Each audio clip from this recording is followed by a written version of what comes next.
Welcome to the Great Detectives of Old Time Radio. From Boise, Idaho, this is your host, Adam Graham. If you have a comment, email it to me, box13@greatdetectives.net. Follow us on Twitter at Radio Detectives, and become one of our friends on Facebook, facebook.com/Radio Detectives. A reminder, if you've not already, I do encourage you to pick up my ebook, All I Needed to Know I Learned from Columbo, and its sequel ebook, All I Needed to Know I Learned from Dragnet. In these two ebooks, I examine the careers and histories of 7 great fictional detectives and policemen, as well as life lessons that can be learned from them. The ebooks are available wherever fine ebooks are sold, and you can also get the audiobook version at audible.com or through the iTunes Store. And you can check out all my books, audiobooks, and ebooks at store.greatdetectives.net. Well, now it's time for today's episode.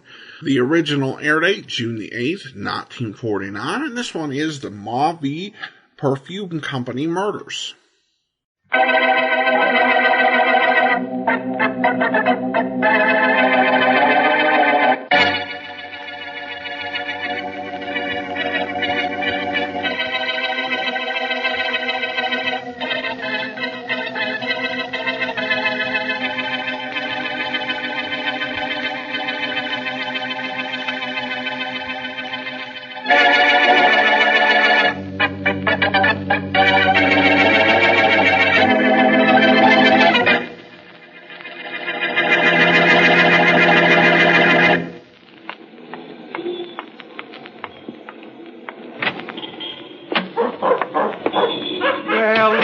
How do you do, miss? Now, what can I do for you? I'd like to buy one of your animals. Madam, they are not animals. They are friends. Friends? They give you constant companionship. They're true to you. They are not animals. All right, mister, I'm convinced. I want to buy a friend. Well, that's better.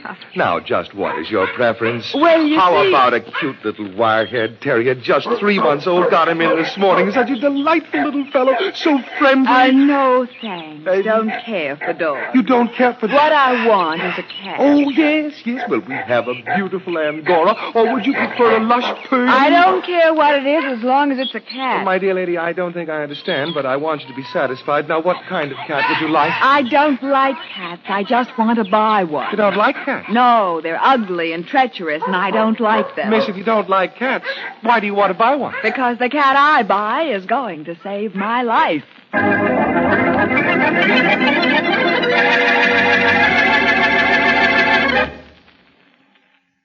It's smooth, and you're sure it's pure. That, my friends, was the voice of a man, an enthusiastic friend of CV, describing what he likes about Champagne Velvet, the beer with the $1 million flavor. You, too, will find that CV is smooth from foam to finish. More than that, from your first sip of the rich, creamy foam that billows on top of your glass, right down to that last delicious drop, you'll find CV bright and sparkling, light and lively, with a clear, clean taste that makes you sure it's pure and stamps it as a beer of real premium quality. Premium quality that costs you no premium in price. Yes, sir, it's smooth. Just as smooth, and you're sure it's pure. There is no finer beer. And now on to Dick Calmer as Boston Blackie. Enemy to those who make him an enemy, friend to those who have no friend.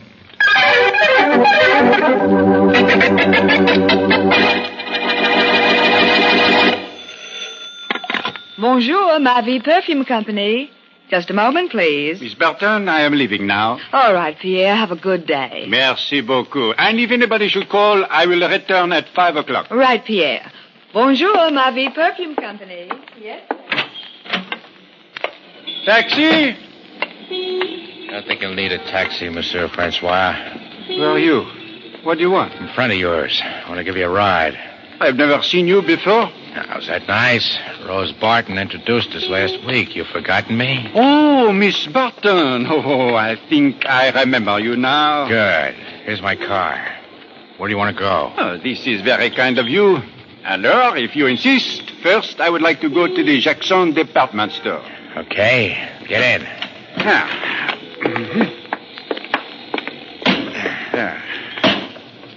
The taxi is so difficult at this hour of the morning. Takes half hour before you can get one. It's most kind of you to do this. I think nothing of it. Monsieur, this is not the way to the Jackson department store. Now, look, Pierre, I'm doing the driving. But this is not the way. You must go... No. The pistol. No. Hey, Pierre, I'm also doing the shooting.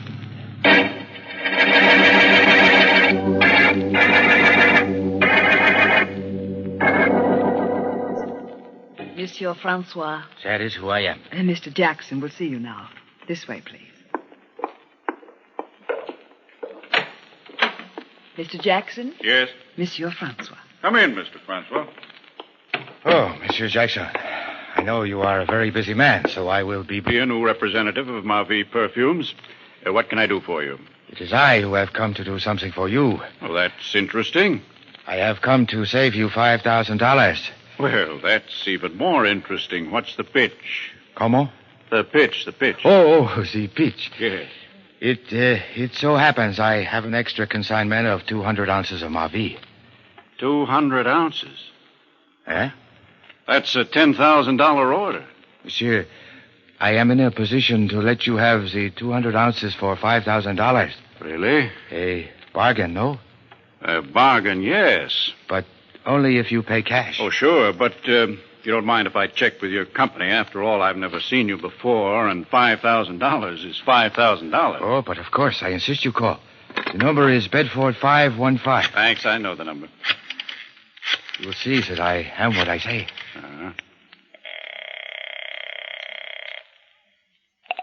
Bonjour, Marvi Perfume Company. Hello, this is Mr. Jackson. I'd like to check on a Monsieur Francois. Yes? Tall fellow, black eyes, a scar on his cheek. That's Mr. Francois, of course, and he's one of our newest and best salesmen.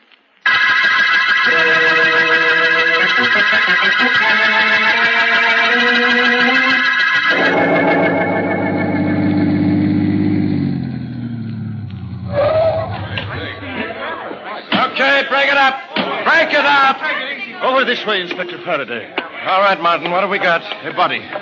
Been dead quite a while. Yeah, who found him? A couple of the kids from that roller skating rink. I just happened to be passing by on my beat. Yeah, who is he? I don't know, Inspector. Haven't touched him. I was waiting for you. Hiya, Faraday. See you back in business again. Blackie. Who gave this guy the business? Now, look, Blackie, scram. I don't need you. Well, how do you know? You just got here I'm yourself. guessing. I know. I followed you from headquarters. Yeah. Who is it? You mean to tell me you don't know? Oh, well, no. Look, Blackie, not yet. why is it every time there's a murder, you turn up? Say, you've held your job for quite a while. You ought to keep hoping I always turn up so you can keep holding it. What'd you find in his pocket, Faraday? You are looking in the pockets, aren't you? Yeah, I found a wallet, so robbery wasn't the motive. Well, what a deduction. Faraday, you're a genius. Close to it. Now, let's see if you can read. I'll read you. What's the name on his identification card? Pierre Francois, Marvi Perfume Company. Well, in French, ma vie means my life. Yeah? Let's find out why this fellow lost his.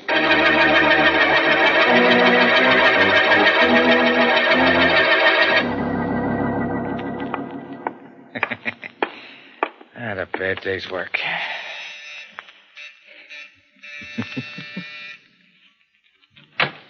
Oh, Pete, where were you? Hey, monsieur, what is your hurry? This is plenty of time, plenty of money. Stop that already, will you? Monsieur Francois is in no hurry. You don't have to put on that accent. There's nobody around. What kept you? Now, wasn't that nice? You worry about me, huh? Yeah, I worry about you. You lie in your teeth. You worry about that dough. You thought I might skip. I know you, friend. Okay, so you know me. How much business did you do today? $7,000 and all in cash. $7,000. Not bad at all. It gives me $2,000. I'll take it now. You'll take it tomorrow. That's when we're splitting. Look, between now and tomorrow, a lot can happen. I'll take mine now. Jack, put that gun down. I want to see the $7,000. Pile it on a table. What's the matter? Don't you trust me? Sure, I trust you as long as I'm holding a gun. Why, you... Let's see the dough. All right. There. Put it on a table. Okay. That's better. 1, 2, 4, 6, 10, 15 grand. Why, you dirty double deal. Drop that gun or I'll break your arm. Go on, Jack. Drop it. Now, you get down on the floor, too. There. Okay, Pete. Cut it out. That's enough. Now, get up, Jack. Stay on the floor while you and me settle things. You lied about that dough. I had a reason, but forget about that. What do you want? I'll tell you. You steal the empty perfume bottles, I fill them up, but I stick my neck out. I kill the salesman, that Monsieur Francois. I got a sample case and sold the perfume. I'm the boss. Okay, Pete. You're the boss. Don't forget it. Come on, get up. Okay, take it easy, will you? Has Rose been around? No. You expecting her? I'm always expecting Rose. That could be her now. No, I think that's my babe, Dora. I'll see who it is. Hello, Pete. Dora, get that mud away from me. Get it away, I tell you. Only a little puppy. He won't hurt a flea. Take it away. I hate it. Get it out. What's the matter with you? Let me out of here. You shouldn't have brought the dog, Dora. You know how much Pete hates animals. Well, maybe that's why I brought him. Oh, will you look at the mouse coming up over your eye? Pete, do that? Yeah. No, it's... But I'm going to take care of Pete. I'm going to fix him, but good.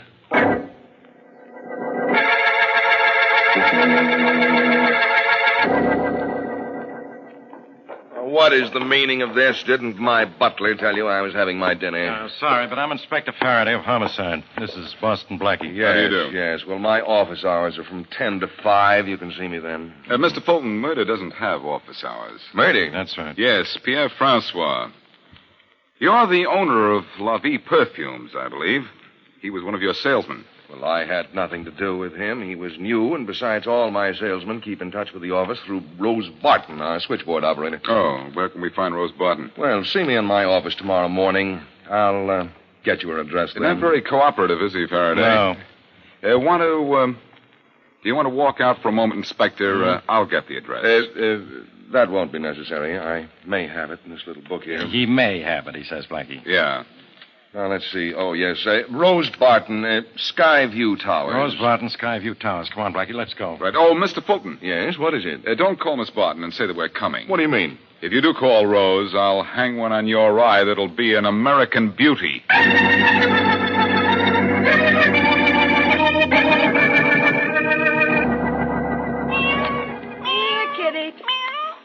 Oh, come on, Kitty. I bought you, so I got a responsibility. I got to feed you. Well, don't you want your milk? Oh, that's right. I want you to be big and strong. After all, you're going to save my life. Hello? Bonsoir. Is this the Ma Vie Perfume Company? Oh, Pete, I was hoping you'd call. Thought you were coming over to our place when you got through work. Rose, what happened? Oh, I had a hectic day, and I'm kind of tired.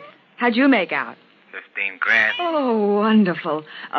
3 people called me. Jackson from the department store, Smith from the town shop, and some other guy. Good. I told them all you were our best salesman. That's the girl. Tomorrow you get your cut. All right. But, Pete, remember that dragonfly pin you got me? The one with the rubies and diamonds? Yeah. Set me back 4 grand. Now, Pete, it's getting kind of lonesome. What do you mean? It could use a friend. Friend.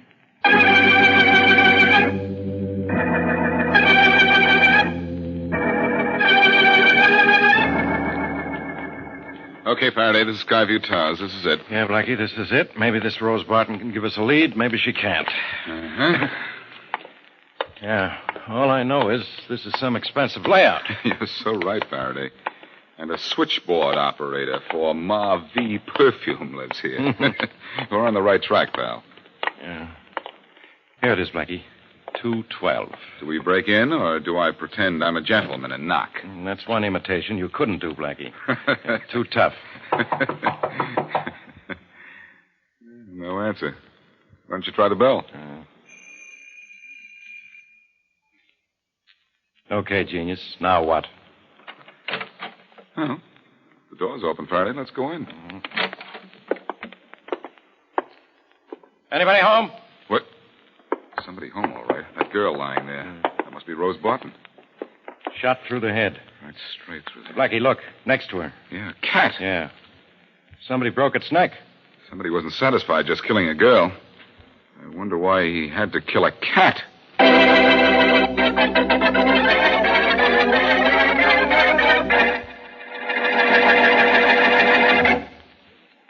Listen for just a few seconds to a man who knows good beer and who likes champagne velvet, the beer with the $1 million flavor. Bright and sparkling.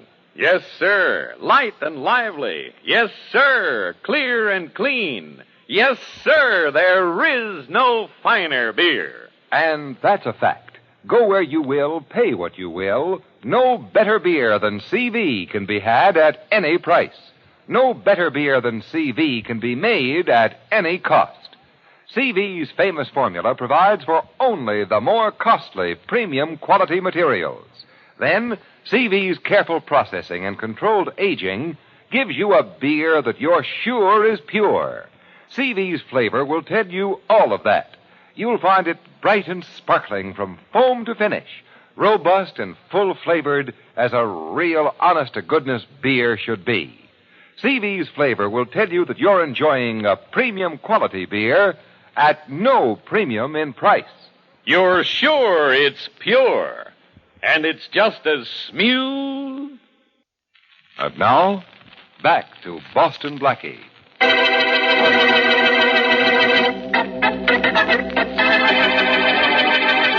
Pete Wright and Jack Howard are working a perfume racket. Pete kills Pierre Francois, salesman for the Mavi Perfume Company, and, disguised as Monsieur Francois, sells the phony perfume for cash at a low price. Several of the buyers, suspicious of Pete's offer, call the company, and Rose Barton, who operates the switchboard and who was in on the racket, confirms the fact that the offers are legitimate. That evening, Blackie and Inspector Faraday arrive at Miss Barton's apartment and find her dead. Shot. Her cat is lying next to her, also dead. As we return to our story, Blackie and Faraday are still in her apartment looking for clues to the killer. You know, Faraday, this babe really had herself a wardrobe. Mm-hmm.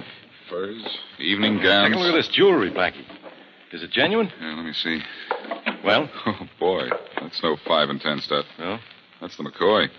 And this dragonfly pin with the diamonds in the wings and the rubies in the tail. Wow. I think it's a Van Gelder original. Van Gelder, the society jeweler? Mm-hmm. How do you know? Mary likes to go window shopping at his place. I recognize the design. Yeah, well, all this doesn't help us solve our 2 murders. 3 murders, Faraday. That's what I... Francois 3? the sales. That's what I said. 3. Francois the salesman, Rose Barton, and don't forget the cat. Oh, yeah, the cat. And this pin may give us a lead. If it is a Van Gelder. Yeah, how? Van Gelder may remember who bought it. All right, so he'll remember Rose Barton. Or what good does that do?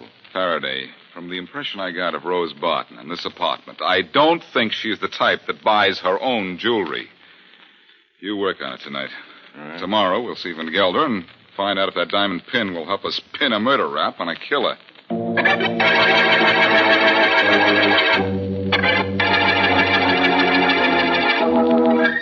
And police reported that the 2 deaths may be connected. However, they could give no reason for the double killing. That's Pete. Except I'll turn off the radio. Of a romantic triangle. Quick, Dora, put your dog in the closet. All right, Jack. Come on, boy. Shh. Go on, Now, go on. inside, boy. Get in there. Hurry Be up. quiet. Get him in there. All right, Jack.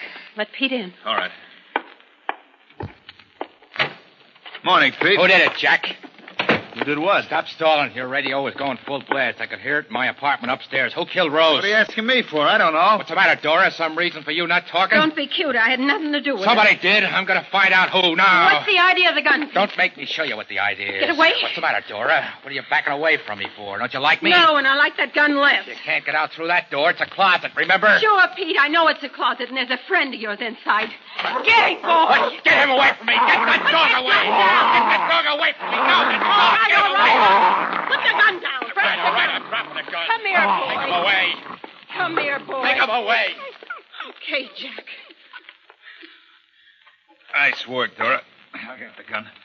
Put the hound back in the closet. Okay, Jack. In you go, boy. Go on. All right, Pete, we'll take that dough now. Put all of it on the table. All the dough? Yeah, all of it. Okay, there. Let's see. Yeah, 15 grand. Okay, Pete, here's your share, 5 grand. 5 grand? What's the matter, Pete? You don't like it? It's okay, it's okay. Dora, here's 2 grand. Rose's share, since she ain't in any shape to collect it. Oh, Jack, you're a sweetheart. Any objections, Pete? No, but what happens to the rest of the dough? We're going to use that as a stake in another town. Are you with us? Of course I'm with you. Okay, we start packing and move on. But, Jack, what do we do in this new town? The same thing we did here. You get yourself a job in a big outfit that sells expensive things in small packages. Me get a job? Sure, you can work a switchboard like Rose, can't you? Yeah, but I ain't never you had get to- a job. You find out where they keep their empty boxes, bottles, or cartons. But I didn't have... I'll make the haul, and then, Pete, you can start selling. Yeah. But no sell out, Pete. This time, I'm the boss.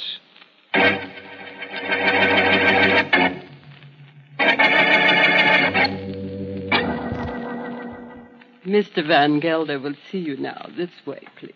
Come on, Faraday. Okay, Blackie. Oh, Blackie, Inspector Faraday, come in. Thank you. We really appreciate you seeing us, Van Gelder. This is all most distressing, most distressing. Why? We explained the whole thing to you on the phone. Oh, yes. All we want you to do is identify the man who bought this dragonfly pin. I remember him very well. Good. This dragonfly pin was bought by a rather tall man, and there was a lady with him. Were any names mentioned? No, he paid in cash and didn't want a receipt. Can you describe the man? Certainly. He was in only last week. About 6 feet tall, Yeah, 6 feet. dark hair parted on the side, black eyes. Black eyes. Yes. Yes, he had a scar on his cheek. Ah, that description could fit about a half a dozen characters. Yeah. Can you think of anything else, Van Gelder? No. Well, try. Will you Wait. please? When he and the lady were about to leave, Mrs. Cartwright came in with her Pekingese. Pekingese? Yes. This man took one look at the dog, got scared, and ran out of the store. Blackie, a scar-faced guy who's afraid of animals. Yeah. You know who that must be? Sure. Pete Wright. None other. Yes, Faraday? And I have an idea he's the one who thought he could get away with murder. Nobody else. Now, let's show Pete Wright how wrong he was.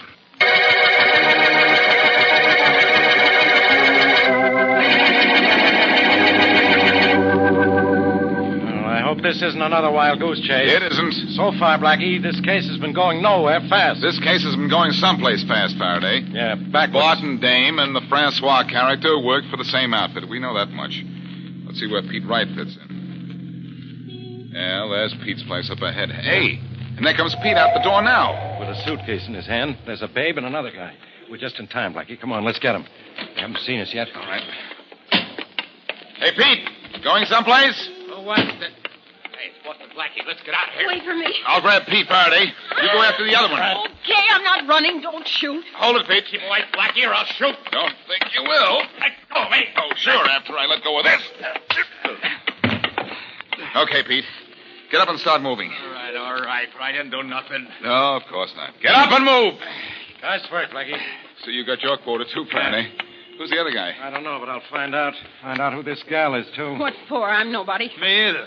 Look, Faraday, you can take these nobodies in. Uh-huh. I'll go up to the place that they just left. Why? Maybe I'll find something about these perfume murders that'll let you bottle up the killer.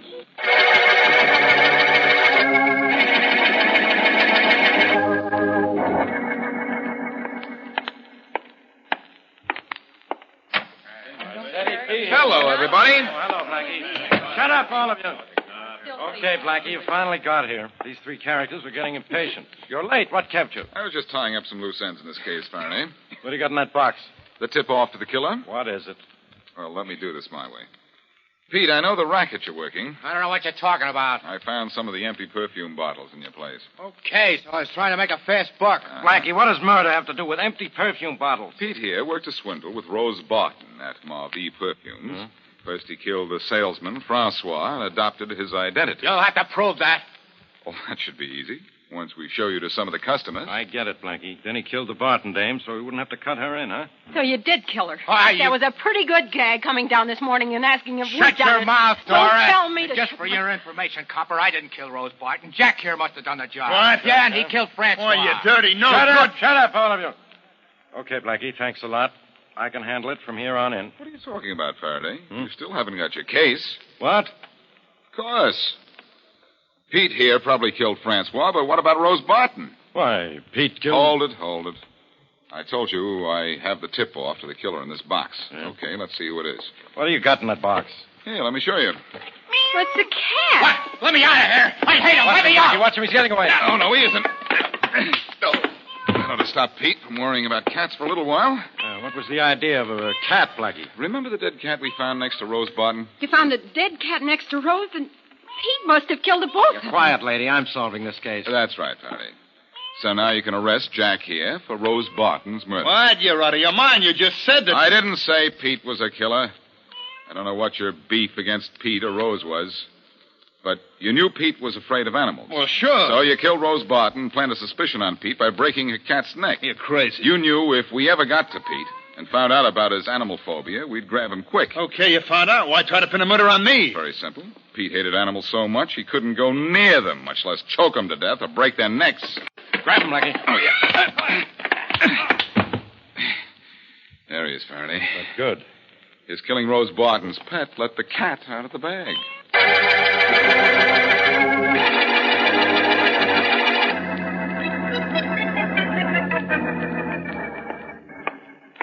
wish people wouldn't get killed, and if they did, they'd tell me who did it. Mary, I'll pick you up in half an hour, huh? That's right. In front of the Gelder's place, huh? Blackie, my phone is not for social calls. It wasn't social, Faraday. I was just telling Mary how you solved the case. You were. And I just happened to mention that in Gelder's store, and she just happened to remember a pin she wanted to look at. Okay, Blackie. So you did help a little bit on this case? Just a little, yes. I gave you Rose Barton's murderer. What more do you want? What did Jack have to say for himself? It was his way of getting even with Pete. Mm-hmm. Pete had tried to double-cross him out of his cut. I see. You see, Jack... I know. You don't have to tell me. Jack stole the bottles and filled them with perfume, and Pete sold them. How'd you know that? It's very simple. When I searched their apartments before, all the paraphernalia was in Jack's room, including the eyedroppers with which to fill the bottles. Wait a minute. Homicide, Inspector Faraday. Oh, Inspector, this is Mr. Fulton of the Marvie Perfume. Oh, yeah, Mr. Fulton. What's your trouble? Somebody posing as Monsieur Francois sold my customers fake perfume. I know, Mr. Fulton. You know? That's right. Well, then why didn't you do something about it? So long, Faraday. Just a minute, Mr. Fulton. Where are you going, Blackie? To me, Mary. I already know how you solved the case. Yeah, but... Go on, tell Mr. Fulton how a cat helped you out of a catastrophe.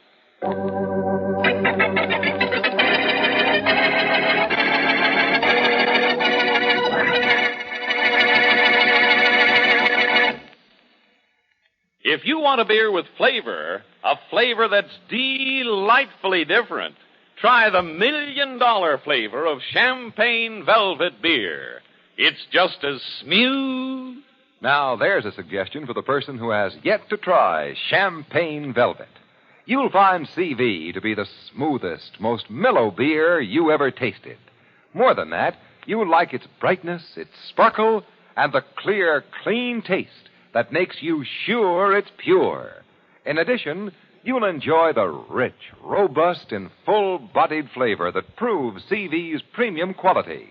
Premium quality that is yours to enjoy at no premium in price. That's why our enthusiastic friend says... Try it. Just try CV and you'll agree there is no finer beer. You're sure it's pure. And it's just as smooth. Just as smooth. And now, here's a glimpse of what happens in next week's Boston Blackie Adventure. Quickly, Rufus. Yeah. In the alley. Right with you, Professor. It is now 6:10 a.m. Yeah, I know. The policeman on the beat will pass the bank entrance in just a... Oh, there he is now. Yeah. Yeah, you hit it right on the nose, Professor. I planned it that way. Yeah, you told me. Now, the moment the policeman disappears around the corner, the night watchman in the bank will walk inside past the door. Uh-huh. Get ready, Rufus. I'm ready. Good. Got the ketchup on my face. Yes. Think it looks bad enough? Yes, that's good. All right, now. There's the watchman. And here I go. Oh, help me. Help me. Go away. I can't open the door. You gotta help me. Please help. Let me in. I can't open the door. Quick, they're coming after me. They'll kill me. Hurry, please hurry. If this is some trick... No trick. Open the door. All right, but if this is a trick, you'll never pull another one. Oh, gee, thanks, mister. You saved my life. Your face. What happened to it? Quick, let me in. For sure. Thanks. Oh, don't close the door yet. Why, you... I'm coming in. What the... And you're going out. Huh? He's dead, Professor. Of course, Rufus. I planned it that way.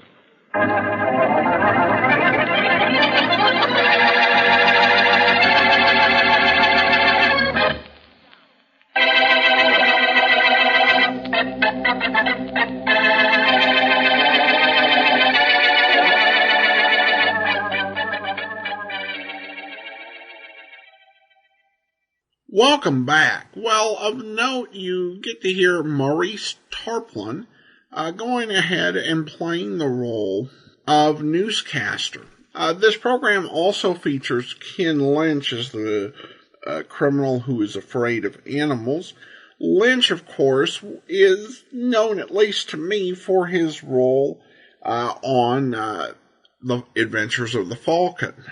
So again, this is a reminder of how this program really did draw the cream of New York acting talent.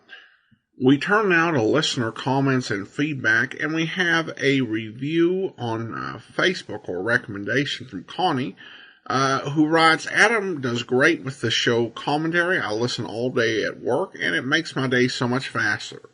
Thanks for all your hard work. Well, Connie, thanks so much for your kind words and for taking the time to recommend us on Facebook. Well, I do want to go ahead and thank our Patreon supporter of the day as well. I want to thank John, one of our Patreon supporters since May 2017, currently supporting us at the Shamus level of $4 or more per month. Thank you so much for your support. And that will do it for today. Join us back here tomorrow for yours truly, Johnny Dollar, and next Thursday, our final episode of Boston Blackie.